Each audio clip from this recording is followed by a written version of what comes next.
Hi guys, welcome back to another video. This is Cheryl's Redeemed story.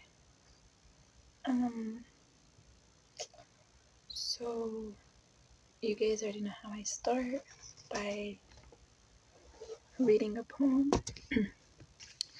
So let's see. So the poem that I'm going to read is Our Love for Jesus.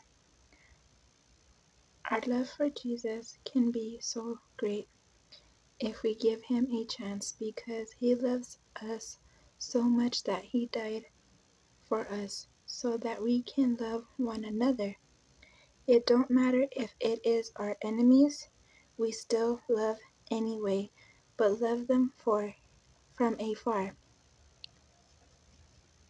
Or so there is where love needs to be. Our love needs to be like Jesus. I don't know if that makes sense, but technically what I was trying to say is no matter if our enemies are gonna hate on us, us is the walk that we walk with Jesus.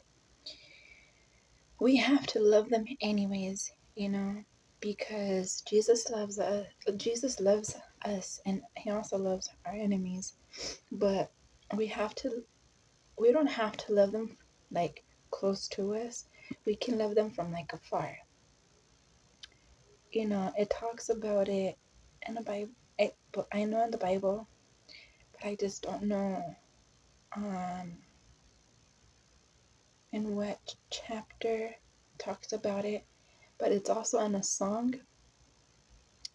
I would play it for you guys, but I can't because I don't want to get copyrighted. But you guys could go check it out. It's by Brian T. It's called Love 'Em Anyways. And that poem was done 01/29/24. Don't mind my cat.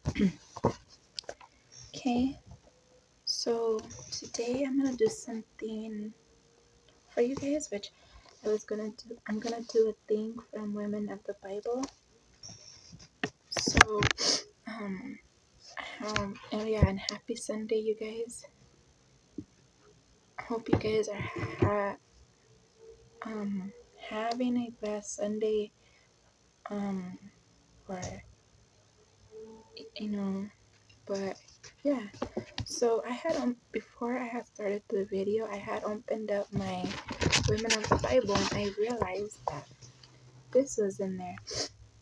It's the armor of God. So if you guys would like to know about this, I will tell you guys and that about it. So let's see, I'm going to go to right here, and I'm going to pick. Go wait, hold on, it's here. Oh, there's more. So there's 2 pages full of it. So let's see, who am I going to do? Let's see. I'm going to pick.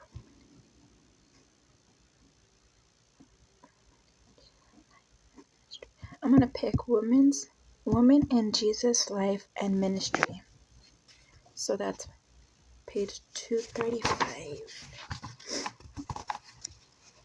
Okay, so I'm gonna look for it and I'll be right back.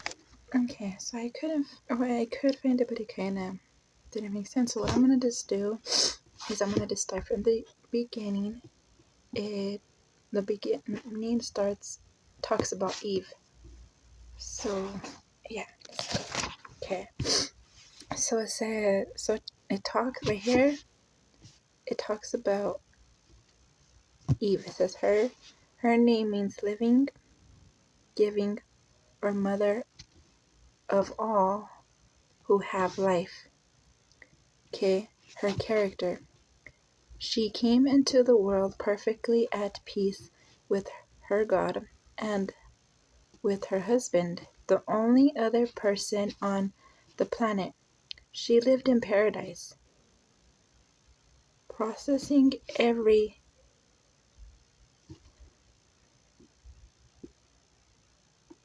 pleasure imaginable. She never knew the meaning of embarrassment, misunderstanding, hurt, encouragement, even bitterness, grief, or guilt until she listened to her enemy and began to doubt God. Wow, that's very, very powerful. Okay, so key scriptures. You can find it in Genesis 1, 26, 31, Genesis 2 and 4. So I'm going, I'm not sure where my other Bible's at, my home Bible, but I'm going to get my church Bible, so I'll be right back.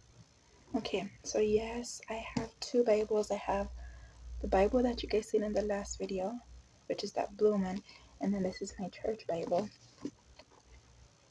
Okay, so we're going to go to Genesis. Genesis is in the front of the Bible for some of you who are beginners or learning the Bible. So chapter 1. Okay, I need my glasses. Okay. In chapter 1, verse 26. Okay, hold on. Okay, verse 26. Okay, so it says, and God said, so I'm in Genesis, so just so you guys know, see, I'm in Genesis chapter 1, and verse 26, which is right here. You guys may not be able to see it, but it says, and God said, let us make man in our image, after our likeness, and let them have dominion over the fish of the sea, and over the flow of the air, and over the cattle, and over all the earth, and over every creeping thing that creeped upon the earth. Okay, so 26, and then Genesis through 31. Okay, so I'm gonna keep reading. Okay, so 27. So it's 26 through 31. So God created man in his own image. In the image of God created him, in male and female created them. And 28.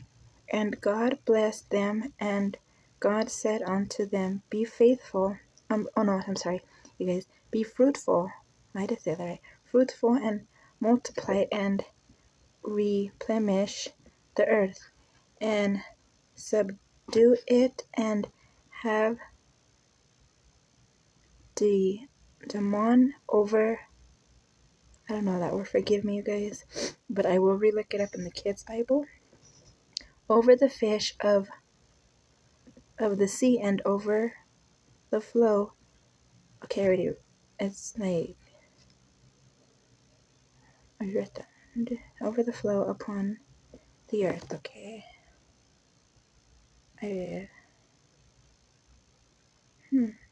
So it kind of talks about it more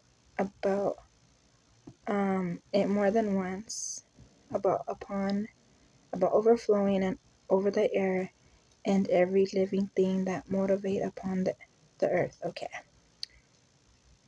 So it talks about at least about earth once or twice in this verse.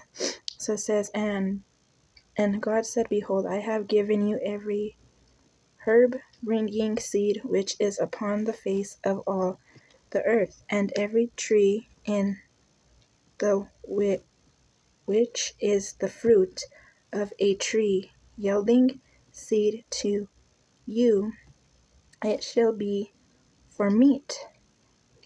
30. And to every beast of the earth, and to every flow of the air, and to everything that creepeth upon the earth, wherein there is life, I have given every green herb for meat. And it was so. 31. And God saw everything that he had made, and behold, it was very good. And the evening and the morning were the sixth day. So that was really amazing, honestly. So let's see what it says right here. It says, the man gave names to all the living stock, the birds of the air, and all the beasts. Basically, it's saying, okay, so right here, it talks about it right here. Right here, you could put like little notes. But I honestly recommend that you guys get this book so you guys can, do it, follow along, just, yeah, it's an amazing book, honestly. Let's see, right here, it talks about her, Eve. Okay, so it goes on to right here, and right here is, you can see it says Eve's life and times. So it says Eve was the first woman to conceive a child, the first to herb a fruit fertilizing egg in her womb. Did she understand the miracle taking place within her belly, swallowed her and her child being to move? Did she know the wonder of love for a child yet unborn?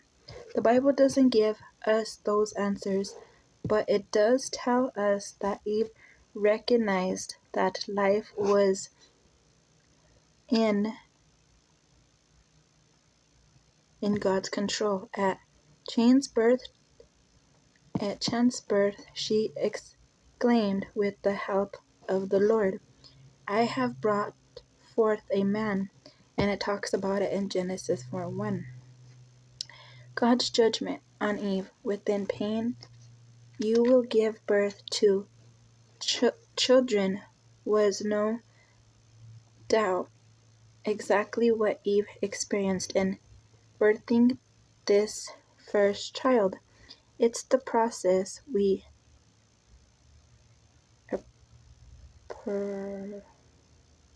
apparently term labor. Forgive me if I don't know some words, you guys. Eve likely bore the pain and went through the entire birth with only Adam's help. Later Hebrew women had the help of experienced midwives who knew remedies for calming delivery difficulties. Midwives, so basically it just talks about how Eve went through the process of having a baby and all that. You guys can look it up. Like I said, in Genesis 4:1. If anything, I'll put them down in the description.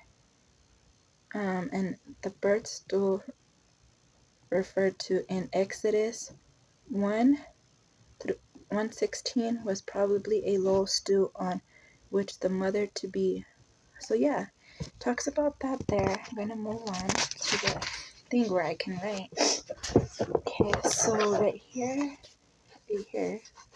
it talks, basically it's like a study. So So it talks about it. So it says, read Genesis 2, chapter 2, 21 through 25. Okay, so chapter 2. I'm going to use a pencil, not a pen, because in case I mess up on something, I can erase it. Okay, so chapter 2, verse 18. Okay, so it says describes Adam's situation, and verse 2. Okay, read. So I read Genesis 2 8. I'm sorry. Okay, so I'm looking at, because it says describes Adam's situation, so that would be, you'd find that in chapter 2, verse 18 through 20. So it says, let's see. And then the Lord said, it is not good that the man should be alone. I will make him and help meet for him. Okay. So I'm gonna read this and then actually not through 20.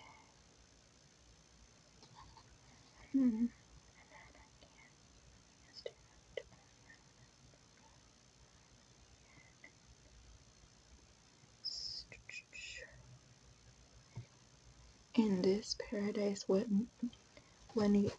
needed did he have that only a woman could fulfill? In this paradise, what needed? I'll be right back. I'm gonna focus on this real quick, and I'll be back.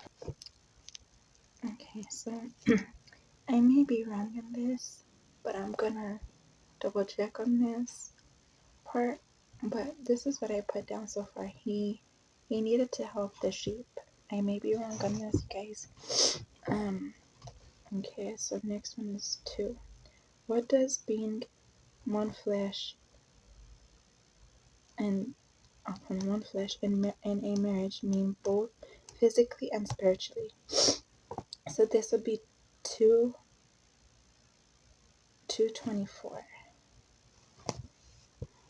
2.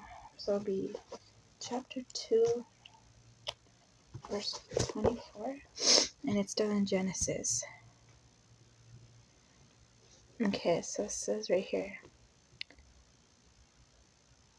therefore,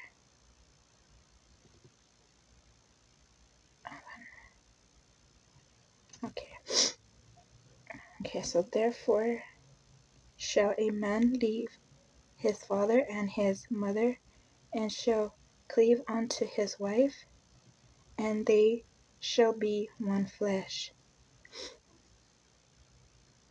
Okay, so basically, me being a married woman, I would say, because it says, what does being one flesh in a marriage mean, both physically and spiritually? So let's see, what would I say physically?